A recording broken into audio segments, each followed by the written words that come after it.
Hello, my name's MartyJopson and welcome to my workshop. I'm sorry, it's a bit of a mess at the moment, but I'm in the middle of making a whole lot of props for a new BBC One series. So why is science important? Well, I'm sure lots of people have already talked about how science underpins all our technology and is the foundation of pretty much our entire culture. But for me, the reason why science is important is because it gives you a sense of wonder. What do I mean by that? Well, let me illustrate this idea with an analogy and a bit of a story. When I was younger, I was studying for my first degree, and my mother was also studying for her first degree. And amongst other things, she was studying the history of art. And I used to have these big arguments with her, because I would say, you don't need to study the history of art. All you need to do is to go into a museum or a gallery and see a piece of sculpture or painting and experience it for the visceral now.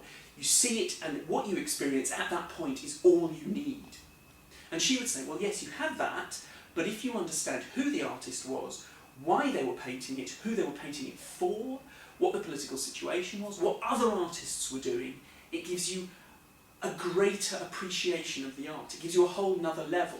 And in my arrogance, I argued with her. And of course, as always, your mother was right, and she was right. And you get a better appreciation of art if you understand more of the background. And I think the same thing applies to science. If you understand more about science, it gives you a better appreciation of the world around you. Let me demonstrate what I mean. I've got here in this ordinary sprayer, which I bought from B&Q, some flammable liquid and some table salt. And that's been mixed around in there, and if I squirt it, I can create sort of a cloud of flammable liquid. Now, if I light this burner up, which is a bit temperamental today, and create a cloud of flammable fluid, this is what happens.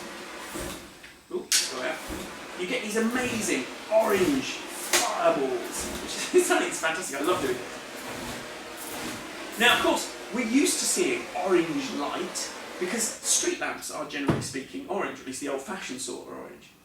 And of course, they're orange for the same reason that this flame is orange, because it's got sodium in it. Table salt is sodium chloride. And the sodium lamps, as they're called, the orange street lamps, have got sodium in, and that's what makes the orange colour.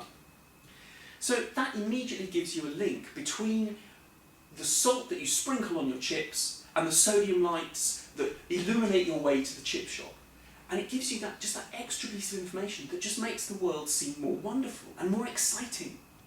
So to take another example, as you're wandering to the chip shop and you see some leaves falling off the tree, if you understand that it's not just that the leaves are dead, that the plant is actively losing its leaves by creating an abscission zone and sucking the chlorophyll out of the leaf, which leaves the red pigments, which is why the leaf changes colour, and then the leaf drops, and what's happening when it hits the ground and how it's being decomposed by small microorganisms and so on.